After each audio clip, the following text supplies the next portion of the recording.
story is packed with drama, intrigue, romance, royalty, riches, design, architectural wonder, and a water bottle.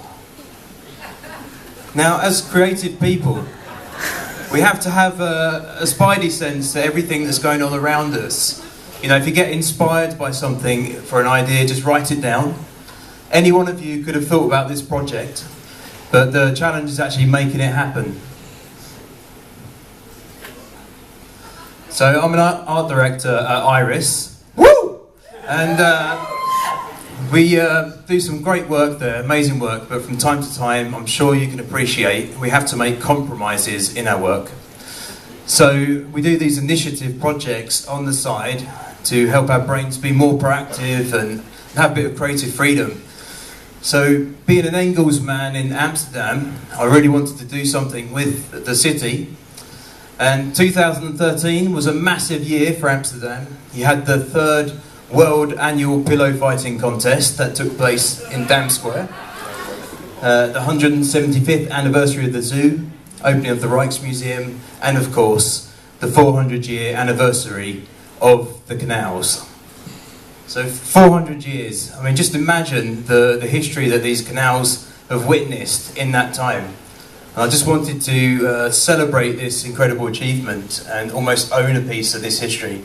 So I was thinking whether you could potentially bottle the water. And it's kind of a simple thought, and it was clear from the start that it couldn't become another Amsterdam cliched souvenir. This is the canals, you know, we have to make it more of an art piece, like an artisan bottle. Don't get me wrong, there is a place for those, but they're usually in the bottom of a bin. So I began looking for glass bottles and developed a bit of an unhealthy obsession for glass bottles, and just looked everywhere for the right type, and my travels even took me to Belgium to look for the right kind of bottle for the project, although I didn't stay in this hotel. So what was in the water? Could that form part of the label? And we began sort of thinking about whether the ingredients from the canals could make the label, and research showed that there's rust from bikes and traces of cocaine and ecstasy and hash, basically all the good stuff. But we didn't feel it was right to tell the compelling story of the history, and what's an initiative project without collaboration? But these projects are usually self-funded to start with, and you have to rely on your friends and colleagues to help the project make it happen. And we approached suppliers, and they didn't want to know because of the canal water in their bottles. Thought it was going to be bad press. I don't know what gave them that idea, but setbacks aside, we had a breakthrough with Wynand Fokkink. That's a mouthful to say. So these guys are a local Geneva distillery, and they're just off Dam Square, and they're almost as old as the canals themselves. They had the perfect bottles, and they liked the idea, so they agreed to sell them to us, which was great. And then began a design process, and started looking at how typefaces could work, and using icons from the city like the bridges. And Tom Orms, he's here tonight, he wrote the copy for this project, and we worked together and just worked to see what the label was going to look like, really. And in the end, the overnight test proved the simplest was the best. And here we used ostrich sands typeface on the left, and it gives a kind of elegant feel, which would contrast nicely with the sort of murky canal water inside the bottle.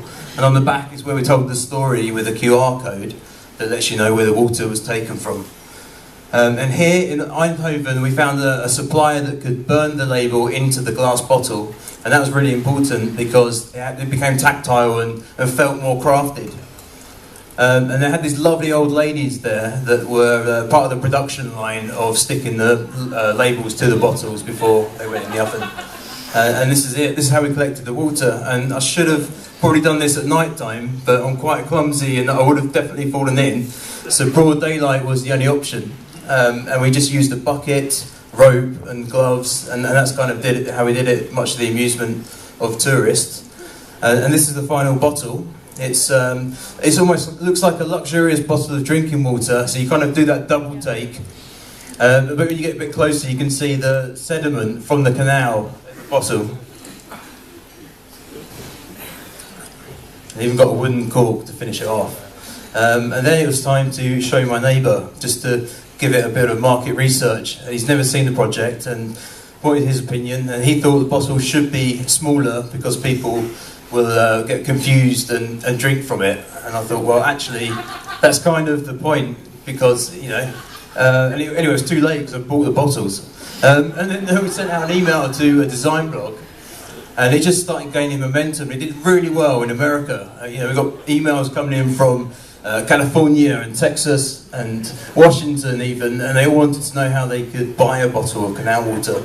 So it's good to see that it captured their imagination on that side of the pond. And once it went out there, it just started snowballing in different design blogs, and I was really pleased about that. You know, it's a project born from nothing could get this much press, and really proud that it made the Dutch press, the Telegraph and Het Parool, even made the Dutch radio, and it sounded good, but I just couldn't understand the word.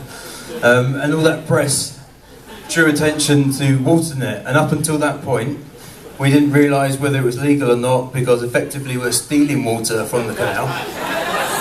And they called the office, and the MD had a bit of a shit and said they just wanted to know whether you could drink the water, and we said, yeah, of course not, you know. And they just said, can we put the project on our Facebook? Yeah, good job. So what's the future for this project? Well, we are kind of selling the bottle, and if money is made from the bottle, we're going to make a donation to Join the Pipe. And these are a social community, and they started in the Netherlands. They finance clean drinking water projects in Africa and Asia.